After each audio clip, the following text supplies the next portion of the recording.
Olá, você está na GV News, seu canal de jornalismo 24 horas na internet. O mau hálito é assunto agora no GV News Entrevista. Para conversar com a gente sobre a halitose, está aqui a dentista Fabiana Bombarda.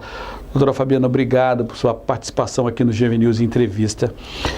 Quais as principais causas do mau hálito? Principalmente as causas locais, ou seja, dentro da boca. É claro que existe 90 tipos diferentes de causas para o mau hálito, ou a halitose.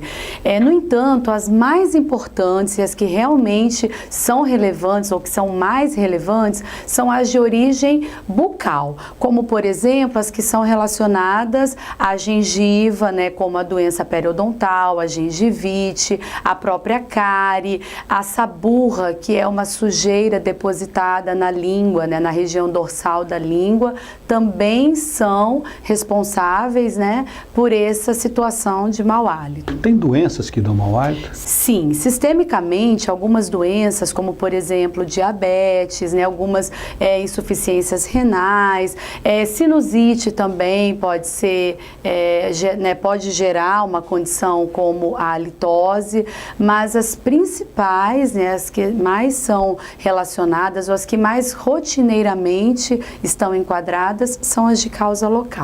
Quer dizer, a halitose, mau hálito é um problema social, A gente fica sempre com receio de falar para a pessoa que ela está com mau hálito e a gente sempre fica preocupado, em algumas situações, vai encontrar com uma pessoa, vai numa entrevista de trabalho, vai numa coisa mais social, de estar com mau hálito, Como é que se deve proceder quando a gente percebe que uma pessoa está com mau hálito e em relação a gente também?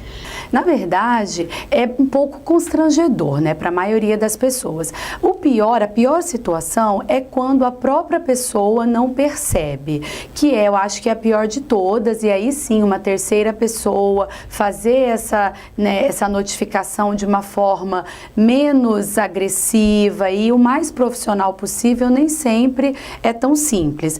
Existe um site da Associação Brasileira de Halitose que tem um SOS mau hálito, onde as pessoas podem fazer isso.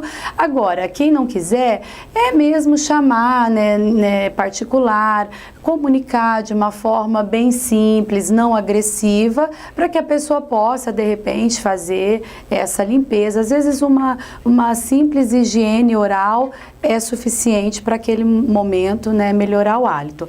É claro que também tem que ver quais são as causas, porque às vezes a pessoa está muitas horas sem se alimentar, está por muitas horas sem ingerir líquidos, principalmente a água, e acaba que realmente ela vai ter essa condição. Então, se policiar para que isso também não aconteça, porque a halitose não é uma doença, é uma condição que pode e deve ser tratada. Isso que a senhora está falando que é uma coisa que eu ia perguntar, quer dizer, nem sempre a gente está com mau hálito. No mau hálito não é uma coisa que acompanha a gente sempre, mas volta e meia a gente tem. Exato. Por exemplo, o mau hálito fisiológico do jejum da manhã. Todos nós, enquanto estamos dormindo, temos uma produção de saliva diminuída, nós não estamos ingerindo alimentos, então é natural que nesses momentos da manhã todos nós tenhamos um mau hálito característico desse momento do dia. Ao longo do dia nós vamos nos alimentar, nós vamos ingerir líquidos principalmente, e essa dieta também vai corresponder aos gases que são exalados muitas vezes, são expelidos, ou melhor dizendo, durante a nossa fala, durante a nossa respiração, não só pela boca, mas muitas vezes até pela própria narina. Então, a gente ao longo do dia deve ir se policiando, porque pode ser que ao longo do dia você tenha mau hálito e não tenha mau hálito. Sim, as pessoas ficam horas, às vezes por dietas loucas, que comem pouco, às vezes pela própria indisponibilidade por conta do trabalho, e fica muitas horas. E esse fator de ficar muitas horas sem se alimentar, ele é um fator relevante para o mau hálito, em relação à causa do mau hálito. De quanto em quanto tempo a gente deve se alimentar para evitar o mau hálito e ir ao dentista para evitar o mau hálito? Bom, em relação à alimentação, de 3 em 3 horas é o ideal, né? Com uma alimentação balanceada, com frutas, proteínas, carboidratos, às vezes as de água, principalmente líquidos de uma maneira geral, inclusive a água, evitar, claro, né, alimentos muito ácidos e também bebidas muito ácidas. O ideal é que nós façamos essa alimentação balanceada para que a gente possa manter uma certa umidade, um certo balanceio com relação à produção de saliva diária.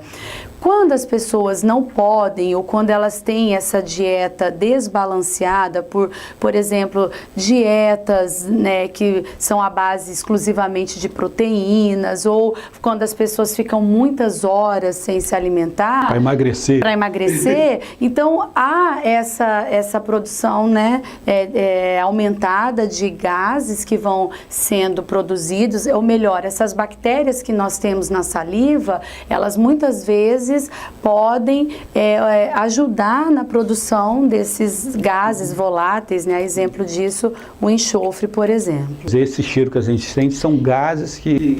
são partículas que são expelidas durante a nossa fala ou durante a nossa respiração.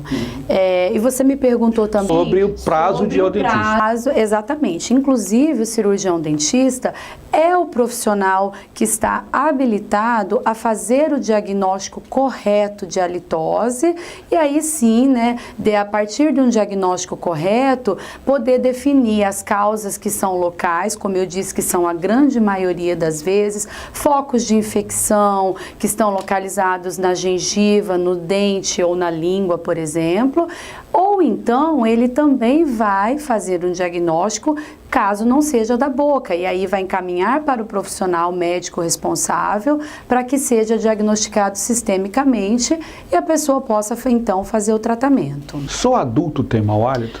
Não, isso também é muito importante. As crianças também têm mau hálito, né? E por isso a escovação, né, mais um dos motivos, não só para a prevenção de cáries e doença periodontal, mas também porque as crianças têm mau hálito. E a escovação da língua é importante, né? Existe uma descamação das nossas mucosas que vão acontecendo ao longo do dia pela alimentação, e isso acontece nas crianças, nos adultos, nos idosos, e nós precisamos então fazer uma correta higienização não só dos dentes e da língua, e isso também serve para as crianças. Não é hereditário, então o mito que se a mãe e o pai têm mau hálito, o filho tem mau hálito, não é hereditário. Não é, a não ser que seja relacionada a alguma doença sistêmica, como o caso do diabetes descompensado, né? Não é todo mundo que tem diabetes que vai ter mau hálito. O diabetes descompensado tem, né, um hálito cetônico comum, né, que nós costumamos estudar, né, cientificamente. Então, quem quiser avisar, a senhora já falou, mas para repetir um pouquinho, quem quiser avisar outra pessoa que ela está com mau hálito, mas não quiser fazer isso pessoalmente,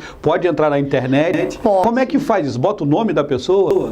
O site, né, que é o site da Associação Brasileira de Halitose, né, cuja presidente, doutora Maria Cecília Aguiar. Lá no site tem várias informações, inclusive, informações com uma linguagem bastante facilitada, uma linguagem que todos nós podemos entender muito bem, e lá tem um ícone que tem, né, cujo título é mau hálito. Então ali você coloca o nome, coloca o telefone da pessoa, que eles entram em contato. É claro que isso é bastante informal, caso a pessoa tenha realmente algum constrangimento de falar pessoalmente.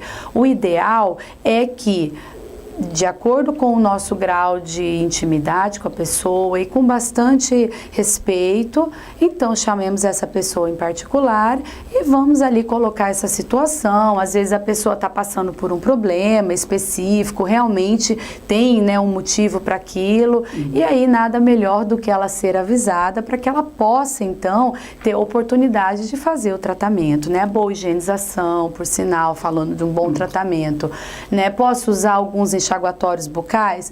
Posso, de preferência sem álcool, até para não volatilizar mais a saliva também. Quer dizer, de modo geral, todos nós teremos mau hálito em algum momento da nossa vida por algum ou outro motivo. Quer dizer, então é uma coisa que é uma situação que nós vamos passar, eu, a senhora, todo mundo, eu não comi, eu acordei e tal, nós temos mau hálito naturalmente. O problema é quando ele é recorrente e interfere na nossa relação social. Exatamente.